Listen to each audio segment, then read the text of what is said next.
Shalom and welcome. صاحب السمو الملكي أعضاء الوفد البحريني بالمركز الملك حمد للتعايش السلمي. سيدتي وسادتي، مرحبا بكم في الجامعة العبرية في مدينة القدس. يشرفونا أن نرحب بكم في بيتنا.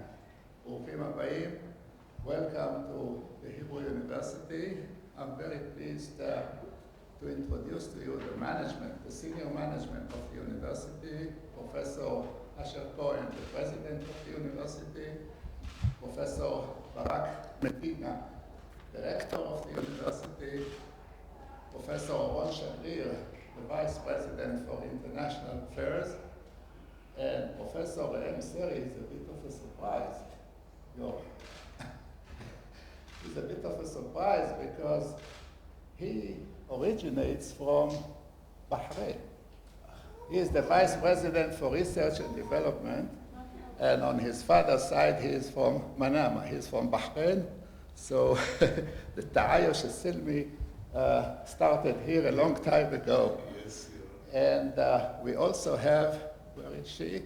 We're very proud to have the dean of our School of Social Work, Professor Mona Khoury-Kassabri. I think that we should start by welcoming remarks by the president of the university. Asher, please.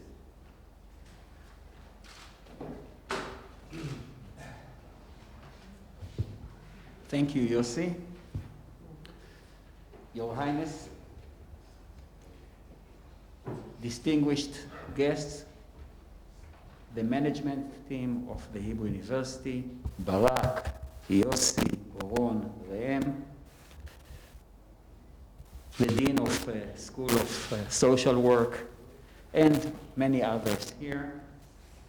It's really a privilege for us to host you. It's a special event. You are the first university from your region, the first delegation, really, from your region that comes here, and we value it very much. I would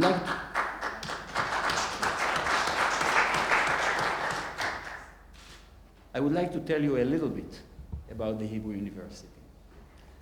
You saw it in the picture before that it started operating in 1925. Actually, the cornerstones for the university were laid more than 100 years ago in 1918. We are the first university in this region. And in my humble opinion, the very best. I'm sure. You saw the Nobel Prize winners that we have. Our faculty over the years won many prestigious awards. But before that, I would like to tell you a little bit about the composition of the Hebrew University. We're actually spread over several different campuses. This campus here is the historical campus, where the cornerstones were laid, and it houses primarily the non-experimental sciences: humanities, social sciences, business school, social work, where we have the dean of the social work here.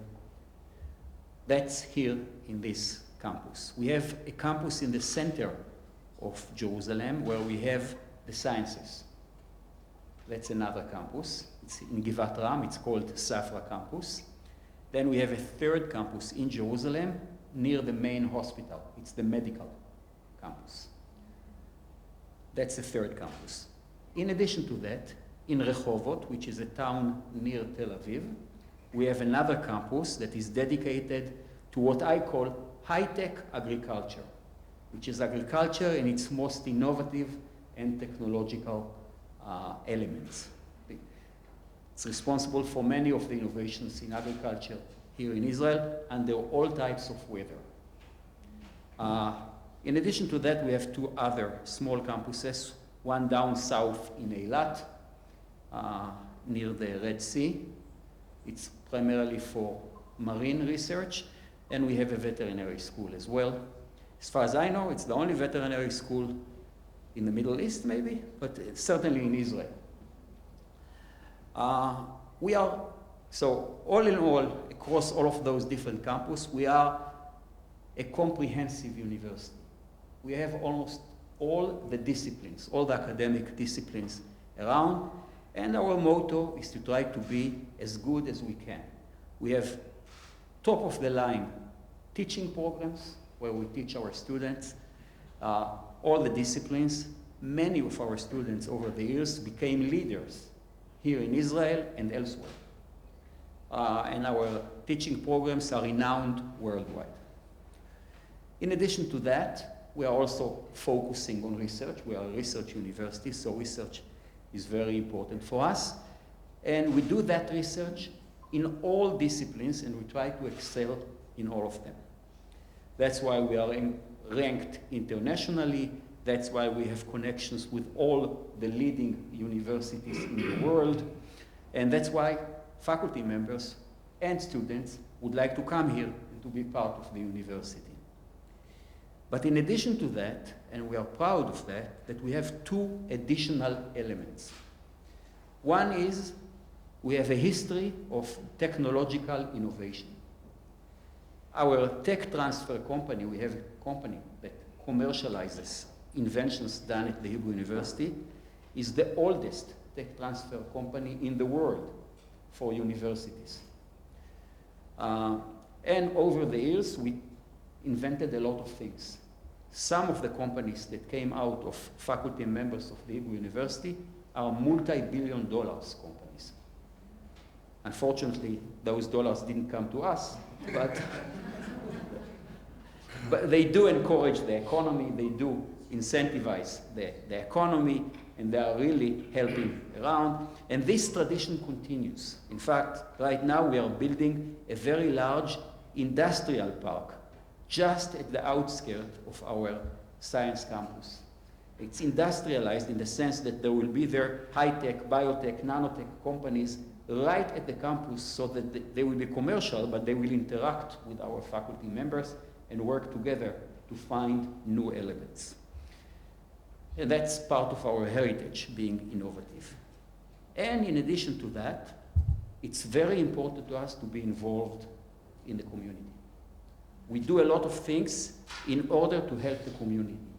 For example, just one example that Muna is even involved in it, we have not far from here a structure that we called Youth Campus.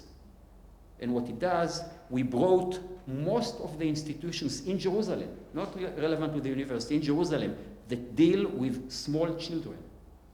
There are problems sometimes with small children, and they deal with them, and we put them under our wing right here, and they interact with the School of Social Work, with the psychology department, and we help them to really deal with children. And that's not because we are a research university, that's because we are a public university that is trying to help the community and be part of the community. So all in all, we are a university that aims to be the best that it can and spreads around in all of those different aspects. Lastly, we are also very much interested in international cooperation. We have here the Vice President for International Affairs that is in charge of that. We have close connections with many leading universities around the world, and we look forward to the possibility of having connections with your country as well. Thank you very much.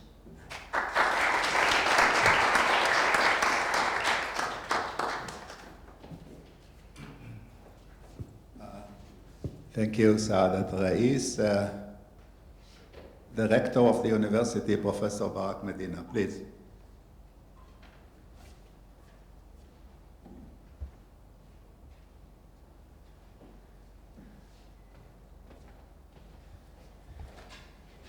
Thank you, Yossi, Your Excellency, dear guests, colleagues. Welcome to the Hebrew University. As you just heard, the university was founded about 100 years ago here in Jerusalem, about 30 years before the establishment of the State of Israel. This is a unique university with a dual mission statement. On the one hand, as you just heard, we are fully committed as a leading university to academic excellence. Our faculty members and students have achieved over the years exceptional scientific achievements, as reflected, as you could see in the posters below, in 8 Nobel Prizes awarded to faculty and alumni, and many other prestigious academic prizes. Our faculty also excel in commercialization of knowledge with hundreds of successful startup companies that started here at the University, and extensive international cooperation in all fields of science. At the same time, and this is the second pillar on which we are founded, is our social commitment. The university is the place in which the future leaders of the Israeli society are nurtured, the political elite, but also the leaders in education, in law, in medicine, and more. And as such, the Hebrew University is strongly committed to provide equal opportunity to all members of the Israeli society, Jews and Arabs. We operate special preparatory program to Palestinian students from East Jerusalem and offer special support programs. These efforts resulted in increasing the ratio of Arab-Palestinian students at the Hebrew University to about 17% of a body of about 25,000 students. And we work very hard to create a multicultural environment at the university. We operate various inter-religious activities. We offer classes in Arabic and Arab culture to our students, opportunities for cross-cultural exchanges and more. And this commitment to serve our society, to provide equal opportunity to all, serves our obligation to academic excellence as well. It is not only the recognition that exceptional cognitive skills are evenly distributed among all parts of society. It is also our understanding that to provide good academic education, it is critical to have a diverse body of students, to create a multicultural environment. Diversity is what makes us academically and not also only socially better.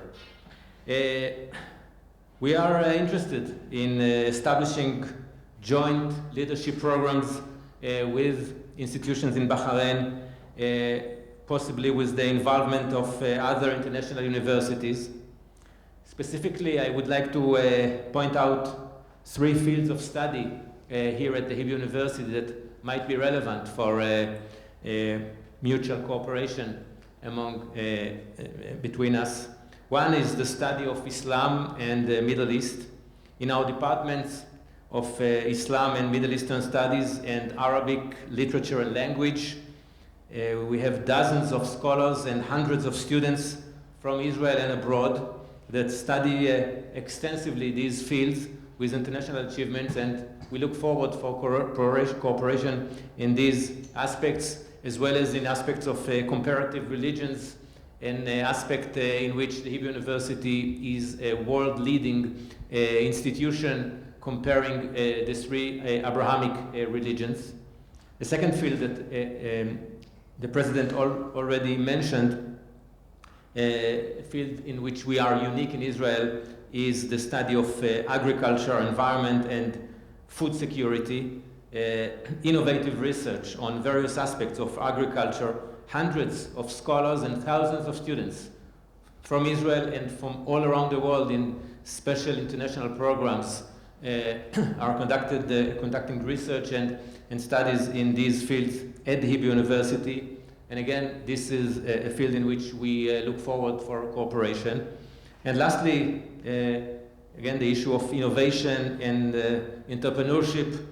We have a special center that educate our students for this issue of entrepreneurial abilities. We have a leading school of business administration. We have the largest firm of tech transfer at the university, and many more activities that relate to this important field of increasing our role in economic growth through innovation and entrepreneurship. So, as you already heard, we are extremely excited to have you with us. We really look forward to cooperate and find paths to work together to make the entire region a better place to live in. And so thanks for coming.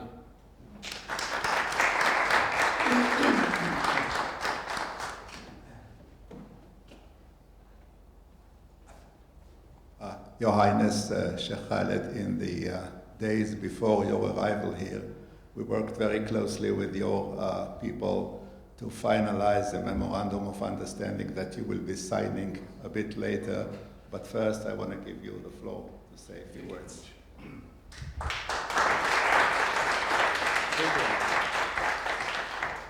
I'm honored to be here today. Good afternoon, everybody. You got me back almost 15, 16 years ago when I was at the University of Bahrain, the Vice President for Academic Affairs and Research.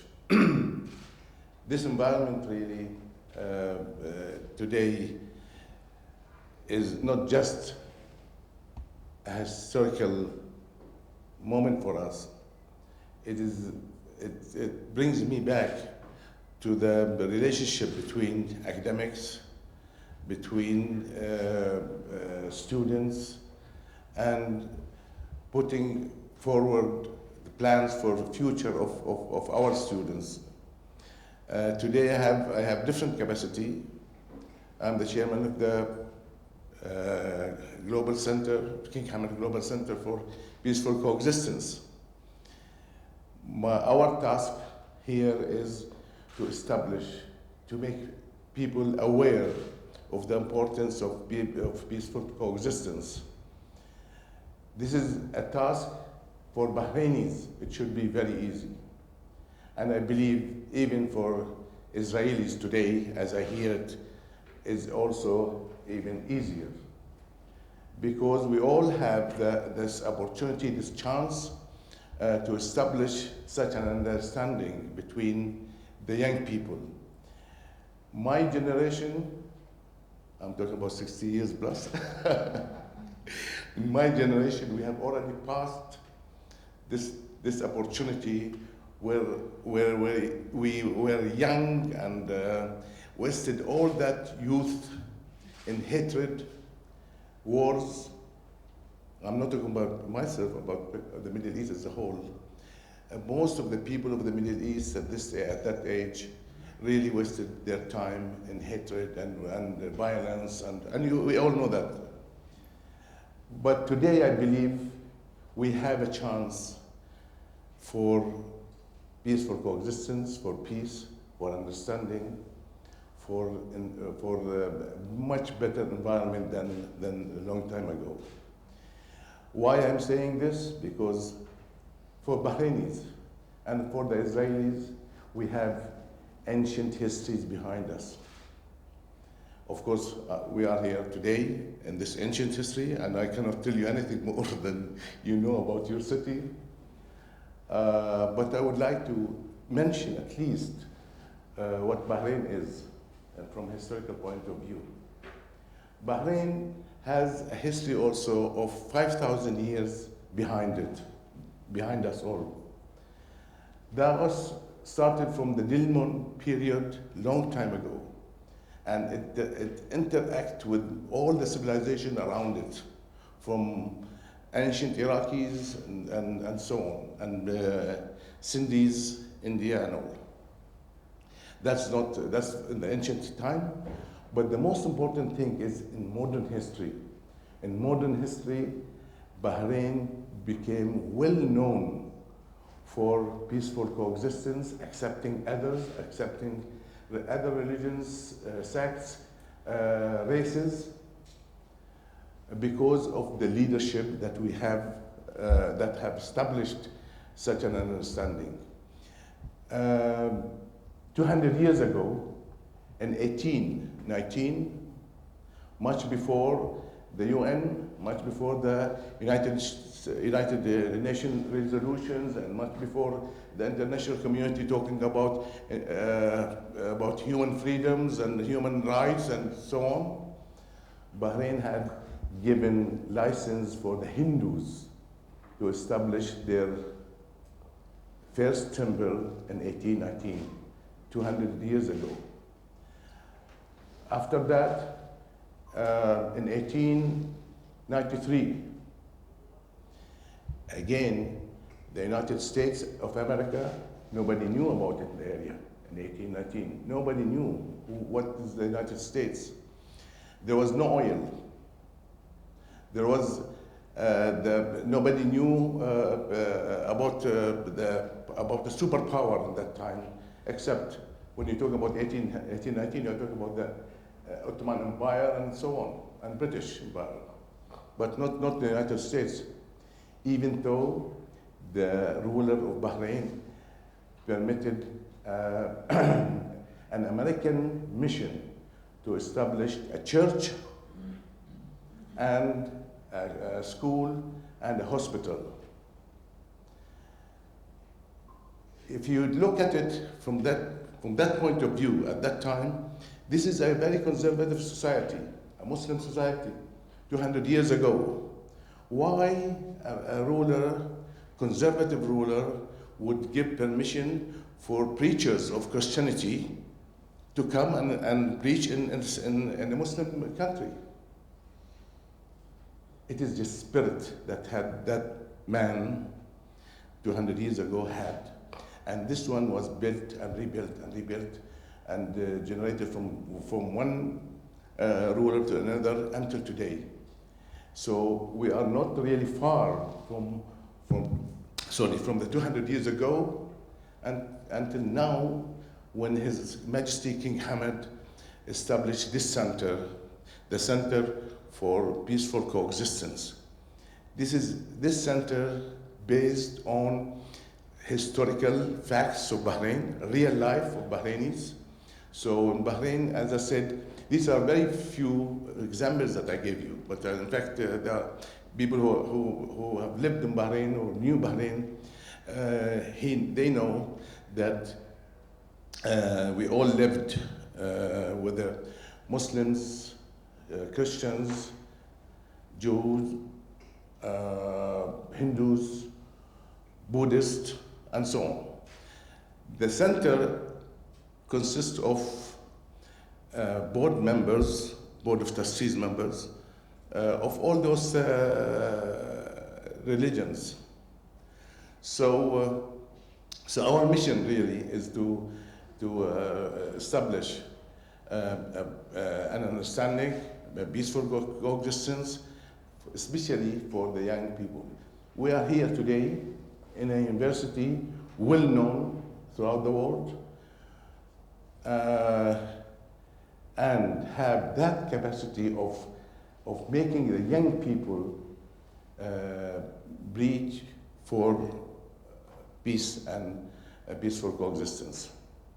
So therefore, our visit, we are aiming to have good relationship with your university because, of course, you have very good background, you have established a good reputation.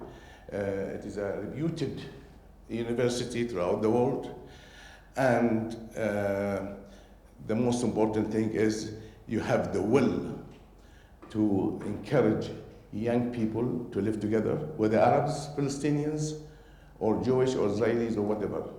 So that's why I think we have the chance to work together. We had a lot of opportunities. Let me tell you one thing that we have noticed really. I said this morning.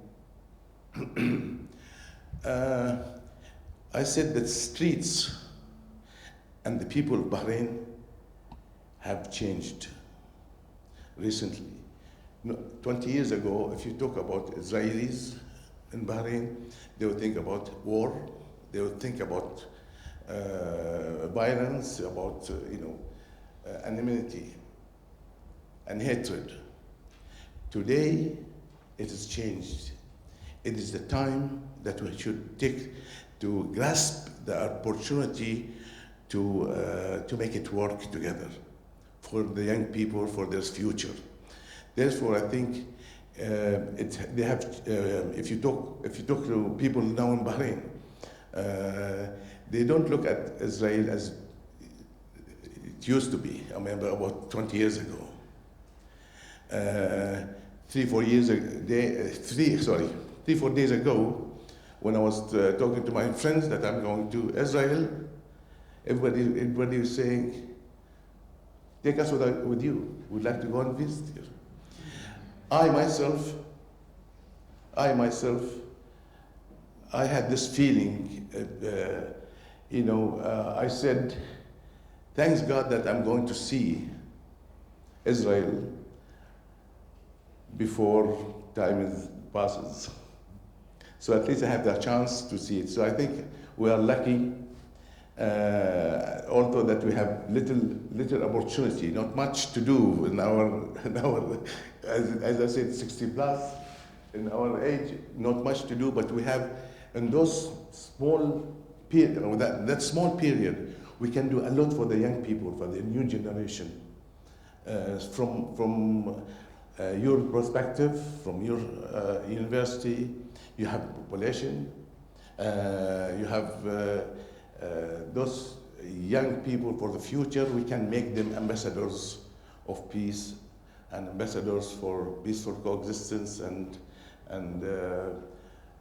better future. So we wasted our youth in hatred, not myself, the majority, but let's grow love in the hearts of the new generation and the young people. Thank you very much.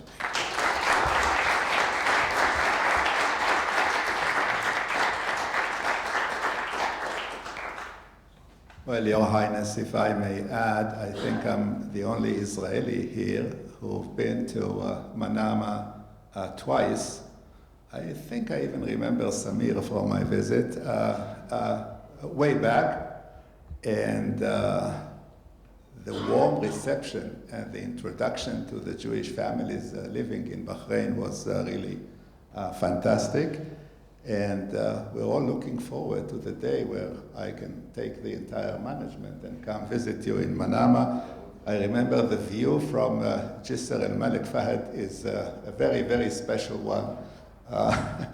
And hopefully we will be able to do it very soon.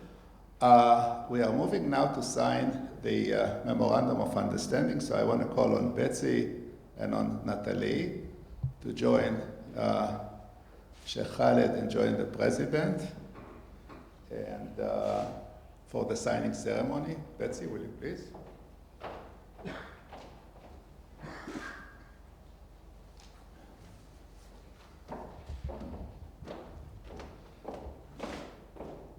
This is Betsy.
Now a virtual handshake.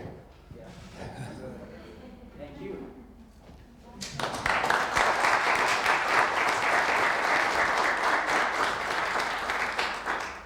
And I would ask you all to go down and take your seats with everybody else once you're done.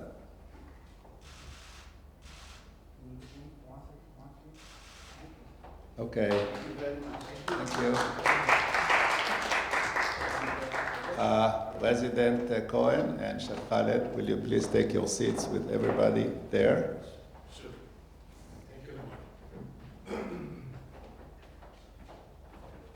We have a very short panel discussion for you, moderated by Professor Mona Khoury-Gassabri, and the title is, of course, Hebrew University, an Island of Coexistence, and we have three of the most brilliant students we have here. One is Yehudi, one is Muslim, and one is Masihi. Joanna Bana, PhD candidate in bioinformatics. Shai Deutsch, he's a BS student in East Asian Studies and International Affairs. And Ghazi Haj, BA student in law and internet and society. And Mona will be leading this panel.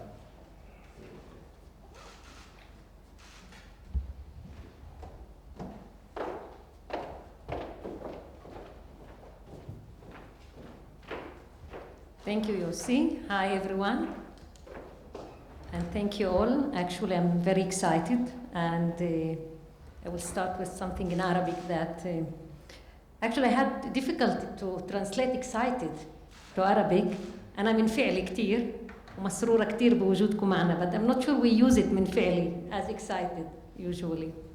So شكرا كتير على وجودكم معنا. بتمنى انه يكون هذا اللقاء بداية لتعاون مشترك. انا متأكدة انه هذا اللي راح يكون، بالذات بعد ما سمعت حضرتك الدكتور ايش حكيت عن البرنامج اللي بتعملوها والاشياء اللي بتآمنوا فيها، فهي كتير بتتعلق باشياء اللي احنا بنعملها بالجامعة العبرية.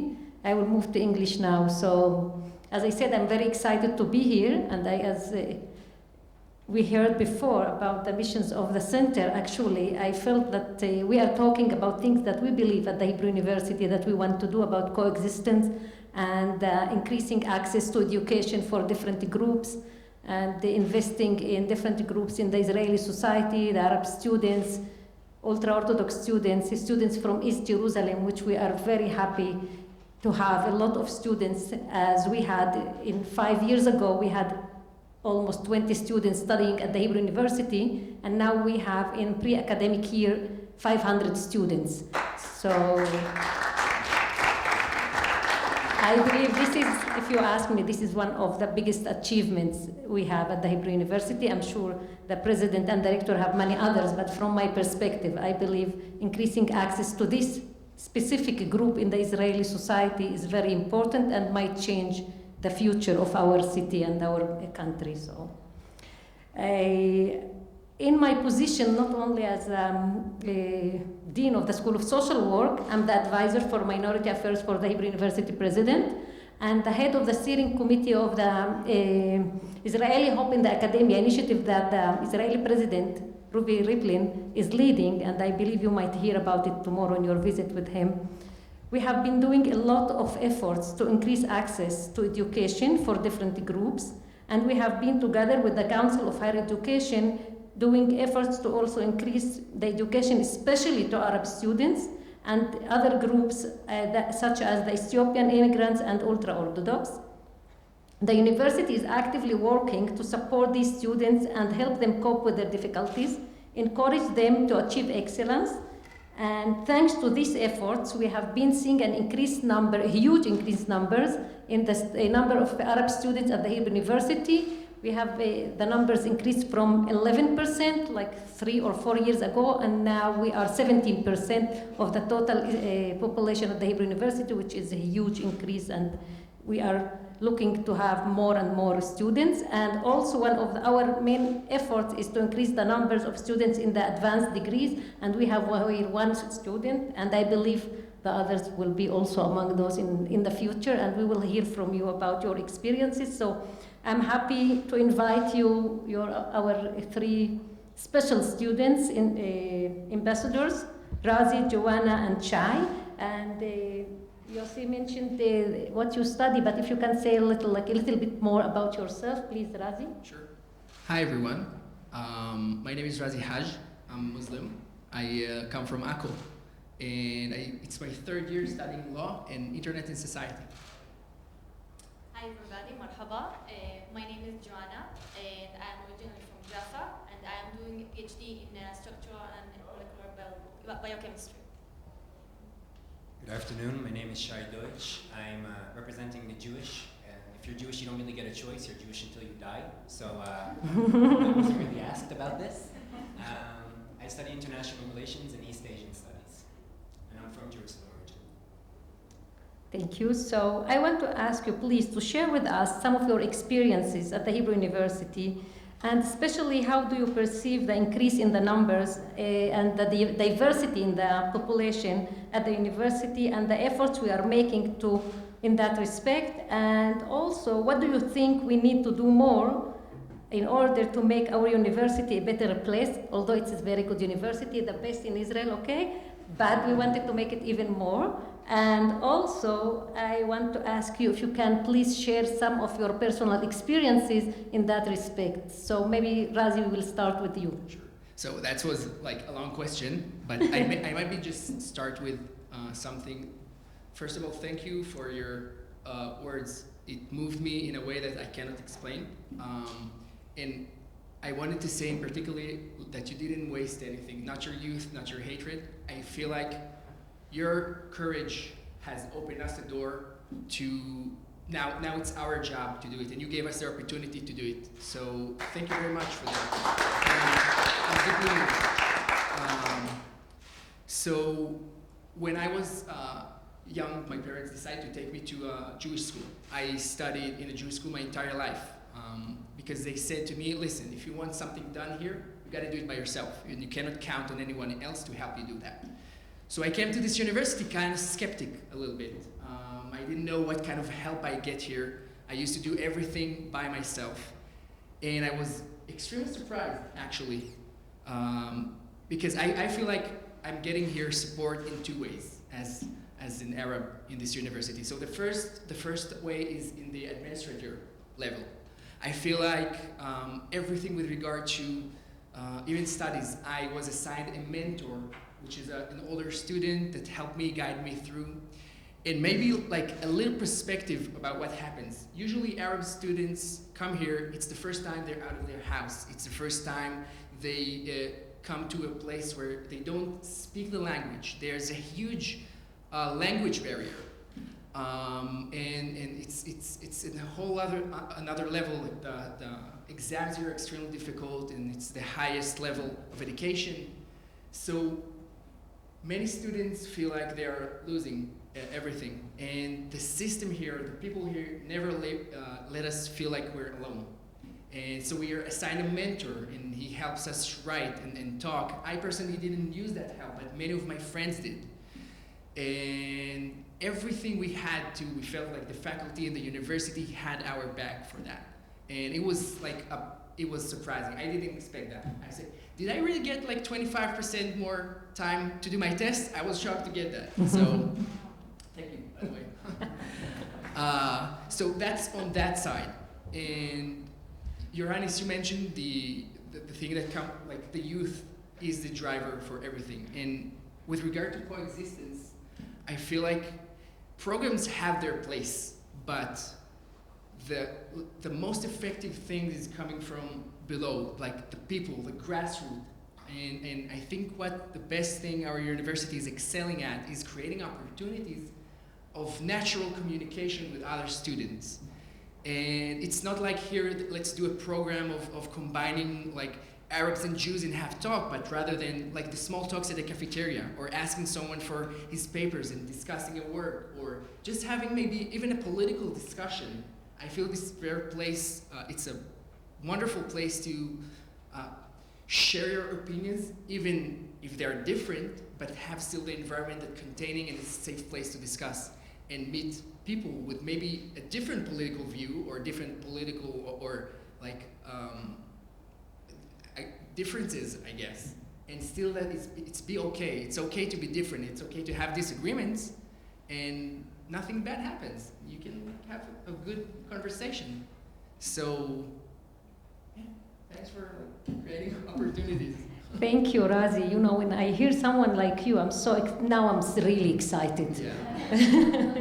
Really, because you know, you remind me. I told you yesterday with my daughter that she has the same experience. She also completed like a Jewish school, and she just came to the university, and there is this group and support. She actually studied with my son. Yeah, actually, everyone is connected here. So they were in the same class with Ash's son.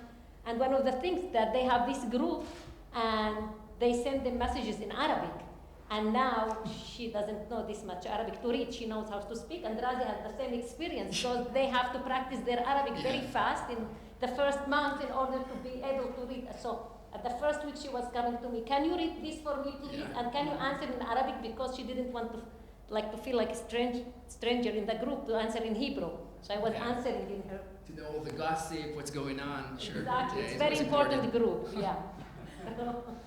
Thank you, Razi. Now we are moving to Joanna. Can you please share with us your experience? Yes, of course. So first of all, very much, I think, as Razi said, I'm very humbled to be here and to meet you, and I'm so thankful for this opportunity. And as for my personal experience in the university, I think that I can say I am a proof to the support that the university gives to Arab students. I am a PhD student, and both in my master's degree and now in my PhD studies, I got a scholarship that is specifically to Arab students. This scholarship helped me financially to feel that I am worth it, that I have my place here, that I can continue my study in research and move on with this academic, in this advanced studies. And when I started my studies, my BSc, before 7 years ago, I didn't meet that much Arab. But today I can surely say that there are so much increase in the number of Arab students. And also in my lab we have another master students, and I think it's so important, this financial support and this scholarship. And there are more and more Arab students. Now also in my PhD, as I said, I am also, I got the Neubauer Fellowship, which is also specifically to the Arab students. And it's definitely, you can see the increase in the number. And as for my personal experience in coexistence, at my first day in my first degree, I sat next to students, Jewish students that I didn't know before. And from this moment on, they were my best friend in my rest studies. They were my study group. We helped each other in the academic studies, but they also were my friends. They supported me when I needed. And we didn't care about the language, about the religion, about even the political. We had a political discuss, but we did it in a good manner, and we respected each other. And I think that the university, without intentional, put us together, and due to the life and the conditions, we became friends. And until today, I am friends with almost all of them. And before the coronavirus, I also went abroad with one of them, which is pretty amazing for an Arab and Jew to go abroad together. It's pretty amazing, I think.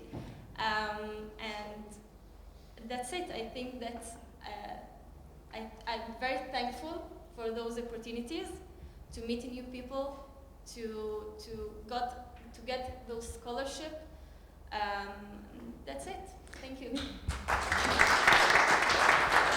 Thank you, Joanna. And actually, we are very thankful that you are part of our university. And I want to say, maybe, I'm not sure if you are aware of the Israeli education system. It's a separate education, segregated education system. So this is why, like people like Razi are very rare, like him and my daughter and maybe 20 other students that we have at the university.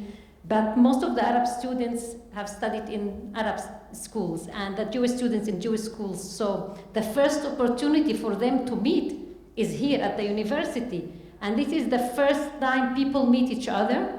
And then you can see that they live differently. And I see, like, we are at the university. I hope that the Israeli society will be somewhere close to what we have here at the university. So this is our opportunity to meet each other, and we can see the relationships between the students here. And as Razi said, we don't need to agree about everything, but we know how to live together even if we disagree. And now we can hear Shai's experience from the other side. Well, it's true that being Jewish in Israel, I am the majority. It's probably the only place in the world that I'm the majority. Having said that, growing up in Israel, I grew up religious, and that has a lot of connotations that it brings with it to anything. Coming to the university, all these ideas that I grew up with clash. Ideas of the Muslim society, the Arab society, the ultra-Orthodox society, secular society, all these different societies meet. Now in Israel, we like to think that the armies where all these different areas meet, but that's not true. It's here. This is where it happens. So when I came to the university the first time, and I saw people that come from similar backgrounds that I did, the ultra-Orthodox or just seculars today that haven't met an ultra-Orthodox in their life, and all of a sudden have to come face to face with this interaction. It creates interesting things for everyone. It creates dialogue. It creates chance. It creates opportunity for involvement. Things that just don't exist otherwise. Because it's very easy to know that all these people exist in our society, but we need them to interact. We need to meet with these people on a daily basis. So to connect to what you said, Razi, about having interactions in the first place. And I think beyond that, what you talked about love earlier, Your Excellency, is the key point here. Because the narrative today exists on tension. We like to point out how much tension there is. But the truth of the matter is, I grew up in the city. This is my life. I don't feel tension. This is coexistence. This is what it feels like. We try to escape this feeling, but I love it. Razi's one of my best friends. Yeah. We were going to fly to Italy before the corona started. We were supposed to ski right now. Right, so it's not about creating the opportunity, it's just as much as having it. And I thank the Hebrew University for allowing me these opportunities. And the truth is, I learned more about Israel and the region during my degree. While I was studying about China, I learned more about my home. And I'm very grateful for that. So thank you. Thank you. If anyone wants to ask the students anything there, they will be very happy to answer. If you have anything. Could I just make an observation, comment? I think that this is an incredible example. I think the feeling that we're getting from Bahrain is that the Hebrew University of Jerusalem is the model, the future model for the whole of your country.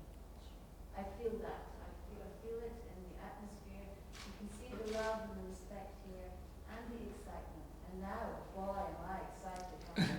Here, you're three wonderful young people, mashallah, because I'm so excited for you to meet your counterparts in the Kingdom of Bahrain. You are going to have an absolute ball, actually. I'm jealous. I'm like Shaikh Khalid. I'm on that end of the age spectrum. But something occurs to me. You mentioned Italy, and of course the King Hamad Global Centre has created the King Hamad Chair in Interfaith Dialogue and Peaceful Coexistence at Sapienza University in Rome. And we just had our first PhD student there, who actually did her thesis, the girl, she did her thesis on the history of the Hindu temple in the Kingdom of Bahrain. And so I feel we must immediately put you in touch with Professor Alessandro Satioro, who is the professor for the King Hamad Chair, because dialogue. And the summer school attracts students from everywhere in the world. And I'm sure you are a representative of your whole university. I would love to have all of you there.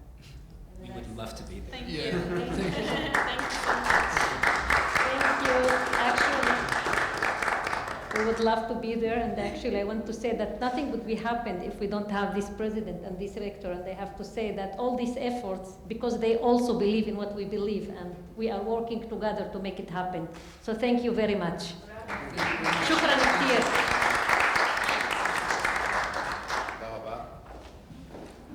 Well, these are the real stars of the university, and Your Highness and Betsy, the white hair is not because we're old, we're all very young. We dye our hair every morning to look ambassadorial and dignified. So I think we have one last item before we take you for a tour, and I'll call on Your Highness and the President to come back to the stage. And the President will offer you the very historic copy of the Jerusalem Bible. And I warn you, it's heavy.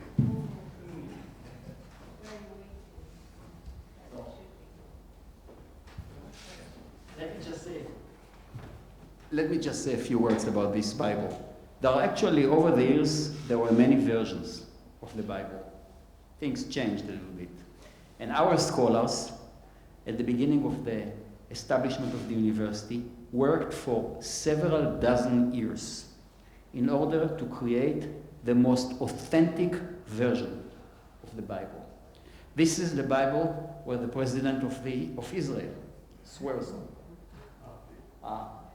And this was done at our university, and we are very privileged and honored to give you one. Thank you very much.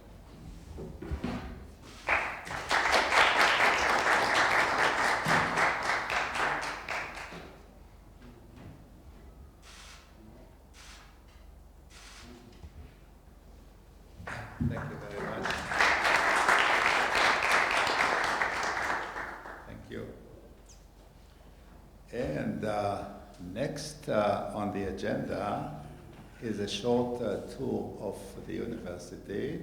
We'll take you to one of the high points there, rooftops, in order for you to see thousands of years of history, Jewish, Muslim, and Christian, on the palm of your hand.